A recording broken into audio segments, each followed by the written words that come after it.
বন্ধুরা, আপনার ফোন যদি চুরি হয়ে যায় তাহলে আপনি কি করবেন? থানা যাবেন, থানাতে রিপোর্ট করবেন তো, কিন্তু মোবাইলটা পাবে কিনা তার কোনো ঠিক নেই। ভয় পাওয়ার কিছু নেই। মোবাইলের এই 3টে সেটিং অন করে রাখুন। চোর কেন, চোরের বাবাও আপনার মোবাইল চুরি করতে পারবে না। আর 3 নম্বর সেটিংটা অবশ্যই অন করে রাখা দরকার, না হলে আপনাকে অনেক পস্তাতে হবে। Settings number 1। চোর যদি আপনার ফোন চুরি করে, সবার প্রথমে সে মোবাইলটা সুইচ অফ করার চেষ্টা করবে।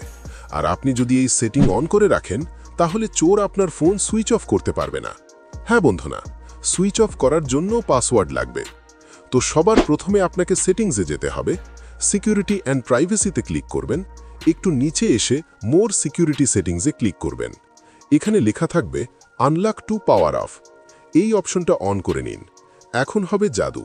কোনো চোর আপনার ফোন সুইচ অফ করতে গেলে পাসওয়ার্ড লাগবে। নাম্বার 2। চোর 2 নম্বর সবচেয়ে বড় ভুল কি করে? দ্রুত করে ফোনের এয়ারপ্লেন মোড অন করে দেয়। যদি এই সেটিংটা অফ করে রাখেন, তাহলে এয়ারপ্লেন মোড অন করতে পারবে না চোর। এই সেটিংটা অফ করার জন্য আপনাকে সেটিংসে যেতে হবে। নোটিফিকেশন অ্যান্ড স্ট্যাটাস বারে ক্লিক করুন, তারপর লক স্ক্রিনে ক্লিক করুন। এখানে একটা সেটিং পাবেন, আপনাকে সেই সেটিংটা অফ করে দিতে হবে। এবার যদি ফোন লক থাকে, তাহলে কোনো চোর ওপর থেকে সোয়াইপ করে এয়ারপ্লেন মোড অন করতে পারবে না। মানে ইন্টারনেট অন থাকবে আর আপনার ফোন সবসময় ট্র্যাক হতে থাকবে। নাম্বার 3। এখন কথা বলবো সবচেয়ে পাওয়ারফুল সেটিংটা নিয়ে, যা অন করে রাখলে আপনার ফোন পাওয়ার সম্ভাবনা 100% বেড়ে যাবে। চোর আপনার ফোন চুরি করে 3 নম্বর কাজ করবে, সিম কার্ড বের করে দেবে। এই সেটিংটা অন করলে সিম কার্ড বের করে দিলেও আপনি মোবাইলটা ট্র্যাক করতে পারবেন। তো এই সেটিংটা অন করার জন্য সবার প্রথমে সেটিংসে যান, আবার সিকিউরিটি অ্যান্ড প্রাইভেসিতে ক্লিক করুন, ডিভাইস ফাইন্ডারে ক্লিক করুন, তারপর ফাইন্ড হাবে ক্লিক করুন। এই সেটিংটা অন করুন।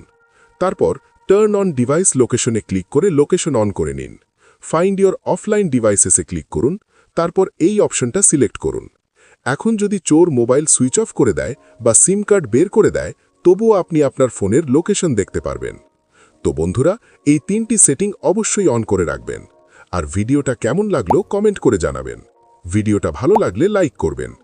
আর এই রকম মোবাইল টিপস অ্যান্ড ট্রিক্স জানার জন্য চ্যানেলটা অবশ্যই সাবস্ক্রাইব করে রাখুন। ওকে বাই, দেখা হবে আবার পরের ভিডিওতে।